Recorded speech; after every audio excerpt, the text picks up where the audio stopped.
Let's talk about the U.S. government, an institution often described as chaotic, unpredictable, and sometimes even dysfunctional. From heated debates on the Senate floor to last-minute negotiations behind closed doors, it's easy to assume that gridlock is the norm in Washington, D.C.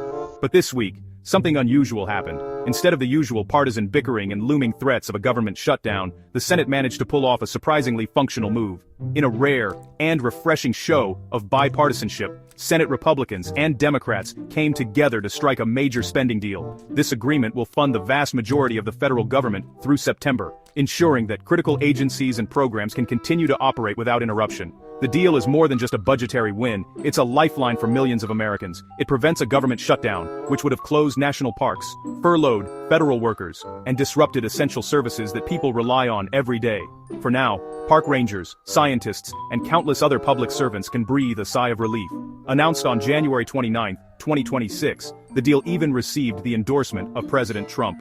In today's polarized climate, a presidential sign-off on a bipartisan agreement is a rare sight, and it sent a strong signal of unity to the country. But, as with most things in Washington, there's a twist. One major department was left out of the deal, deliberately and with purpose. The Department of Homeland Security, or DHS, was excluded from the agreement. This wasn't a simple oversight or a clerical error. Instead, it was a calculated move that sets the stage for a dramatic two-week negotiation period, with the fate of DHS funding hanging in the balance. The Senate passed a spending bill that left a DHS-shaped hole in the federal budget. This means that while most agencies are secure, DHS's future is uncertain, and its employees are left wondering what comes next. This move was no accident. Lawmakers intentionally left DHS out to force a national conversation about the agency's controversial role. In recent years, DHS has been at the center of heated debates over immigration enforcement, border security, and the balance between national safety and civil liberties.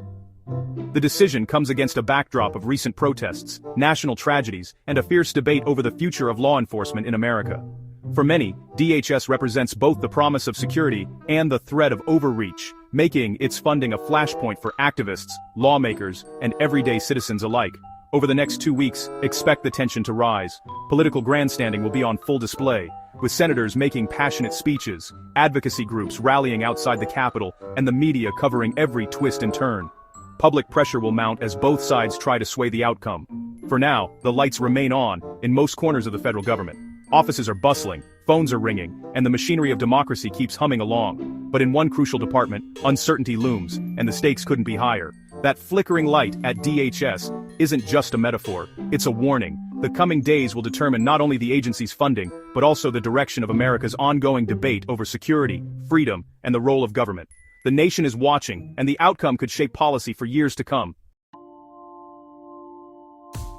So, what's actually inside this massive $1.2 trillion package? It's a question on the minds of millions of Americans, and the answer is more complex and more consequential than you might think. This isn't just a number on a page, it's the blueprint for how the federal government will operate, spend, and serve the country for the next year and a half. This package is the lifeblood of the federal government, keeping the lights on and the wheels turning through September 2026. Without it, everything from national defense to public health would grind to a halt. It's the difference between a functioning government and a paralyzed one. The Department of Defense claims a huge slice of the pie, billions allocated to fund soldiers, cutting-edge technology, and military bases across the globe. This money ensures that America's armed forces remain ready, equipped, and able to respond to threats at a moment's notice. It covers everything from paychecks for service members to the latest in military innovation. Health and Human Services is another major recipient, with funding that supports the CDC, the NIH, and a vast network of public health programs. This money helps fight disease outbreaks, supports medical research, and keeps vital health services running for millions of Americans. It's the backbone of the nation's health infrastructure. The Treasury Department gets its share too, ensuring the IRS can process tax returns, issue refunds, and keep the nation's finances in order. From paying government employees to managing the national debt, this funding is essential for the country's economic stability. The federal court system is funded as well, making sure that justice is served and that the legal system doesn't grind to a halt. Judges, clerks, and courtrooms across the country rely on this money to keep cases moving and uphold the rule of law. And it's not just the big agencies. Smaller ones, from financial regulators to diplomats representing America abroad, are included too. These agencies may not make headlines, but they play crucial roles in everything from consumer protection to international relations. In short, this package keeps soldiers paid, scientists researching, courts open, and the government's most essential services running smoothly. It's the invisible engine that powers daily life in America, affecting everything from national security to public health and economic stability. By passing this bill, the Senate managed to avoid a massive government shutdown, a crisis that would have disrupted the lives of millions of Americans, from federal workers to families relying on government programs. The stakes were high, and the consequences of failure would have been felt in every corner of the country. But even with this victory, the real drama is just beginning. Notably, funding for the Department of Homeland Security was left out of this package, setting the stage for a much bigger and more contentious fight in Congress. The future of border security, immigration enforcement, and disaster response now hangs in the balance. The easy part is done. Now comes the hard part. Lawmakers will have to navigate deep divisions and high stakes as they debate the fate of one of the government's most powerful and controversial agencies. The next battle in Congress will decide not just the budget, but the very future of the Department of Homeland Security. It's a fight that will shape America's approach to security, immigration, and emergency response for years to come. And this fight goes far beyond dollars and cents. It's about values, priorities, and the direction of the country. The debates ahead will test the resolve of lawmakers and the patience of the American people. At its core, it's about the soul of federal law enforcement and the kind of nation America wants to be. Why was the Department of Homeland Security, or DHS, left out of the latest government funding deal? It's a question that's left many Americans scratching their heads, especially as the agency plays such a central role in national security. The answer is rooted in politics. Over the past decade, DHS has become a political lightning rod, drawing intense scrutiny and sparking fierce debate on Capitol Hill. The agency's work touches on some of the most divisive issues in American life: immigration, border security, and the use of federal force. DHS is an umbrella for agencies like ICE, the Border Patrol, the Coast Guard, and the Secret Service. Each of these agencies is at the center of heated national conversations, from how we secure our borders to how we handle protests and protect public officials. In recent years, Democrats have grown increasingly alarmed by what they see as aggressive or controversial tactics by DHS agencies, especially in immigration enforcement and protest response. They've demanded reforms before agreeing to any new funding, insisting that change must come first. When a procedural vote to fund DHS came up, it failed. The opposition wasn't just from one party. Lawmakers on both sides of the aisle signaled that business as usual was no longer acceptable. The message was clear: the status quo couldn't continue.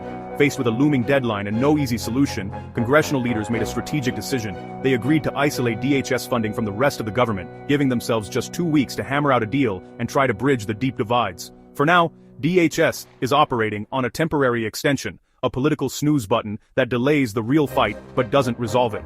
The agency's future, and the policies it enforces, hang in the balance. In just 2 weeks, the alarm will sound again. Lawmakers will be forced to confront the same thorny issues, but with even more urgency and higher stakes. The countdown is on, and the pressure is mounting. The future of U.S. immigration enforcement and federal policing is now a standalone battleground, one that will shape not just the fate of DHS, but the direction of American policy for years to come. The fight over DHS funding intensified after 2 fatal shootings by federal agents in Minnesota. In January, ICE and Border Patrol agents killed 2 U.S. citizens in Minneapolis, sparking outrage. These incidents were part of a broader, aggressive immigration crackdown in the state. Thousands of federal agents deployed, creating fear and accusations of overreach. The deaths became a rallying point, igniting protests in Minneapolis and nationwide. Demonstrators demanded justice, accountability, and a rethinking of federal law enforcement tactics. The pressure on lawmakers, especially Democrats, became impossible to ignore. The Minnesota crisis turned DHS funding into a national flashpoint for reform. Now, the budget fight is about more than money. It's about trust, oversight, and the future of federal policing. Democrats came to the table with clear demands for DHS reform. They want federal agents to obtain warrants before making arrests, and to clearly identify themselves and their agencies. These changes aim to increase transparency and protect civil liberties. Some Democrats are calling for the removal of DHS Secretary Kristi Noem, and even structural overhauls of ICE and CBP. For Democrats, these reforms are non-negotiable. Republicans argue these demands would weaken law enforcement and border security. The standoff is now about the very limits of federal power. The failed vote on DHS funding exposed deep party divisions. Even some Republicans broke ranks. Senate leaders split the DHS bill from the rest, avoiding a full shutdown but isolating the most contentious issue. Now, intense negotiations begin, with both sides seeking leverage. The House must vote again on the revised package, risking a brief partial shutdown. The stakes are high. Democrats push for reform. Republicans defend current policies. The outcome depends on who blinks first. Will Democrats accept less, or will Republicans agree to real change? The next 2 weeks will test both parties' resolve. The nation is watching. The threat of a shutdown is real, and Americans remember the pain of last year's record 43-day closure. Over 1 million federal workers went unpaid, national parks closed, and the economy took a hit. The shutdown exposed how vulnerable families are to political gridlock. It cost billions and eroded public trust in government. That trauma is why both parties are desperate to avoid a repeat, even if it means tough negotiations now. The last shutdown proved these fights have real, painful consequences. No one wants to see DHS workers unpaid or security compromised. The urgency to compromise is stronger than ever. The stakes are personal for millions of Americans. With DHS funding set to expire in 2 weeks, the pressure is on. The best-case scenario, a bipartisan deal with some reforms and full funding. More likely, another short-term extension, kicking the can down the road. Worst case, no deal, and DHS partially shuts down. Furloughs, unpaid agents, and security risks. The outcome hinges on political calculation and public pressure. Trump's support for the main package signals some willingness to deal, but not at any cost. Democrats, energized by protests, are holding firm. The next 2 weeks will decide the fate of DHS and set the tone for future battles.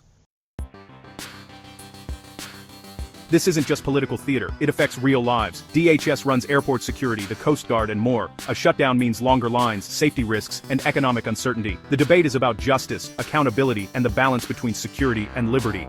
The Minnesota killings forced a national reckoning on law enforcement tactics. Public protests changed the conversation in Washington, showing that citizen voices matter. The next 2 weeks will shape not just a budget, but the nation's values. Your attention and participation matter.